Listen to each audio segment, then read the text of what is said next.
अपने रब नूं, अपने प्रीतम नूं, अपने मालक नूं हमेशा अपने नाल रख, क्योंकि तेरे विचों भोग लैना परमात्मा ने। जो भी भोग लैना रब ने कदी सीधा भोग नहीं लेना। उन्हें सीधे आके नहीं मंगना थोड़े कोलों कि मैनू पुत्र भुख लगी है ते मैनू रोटी दे।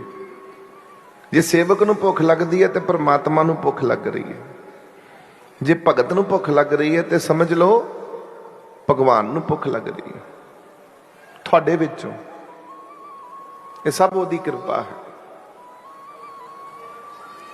जो तुसी आनंद विच रब दा नाम लेना ही एक अपने आप च आनंद है।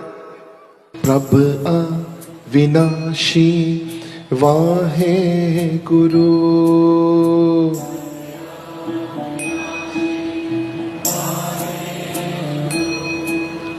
अंतर्यामी वाहे गुरु,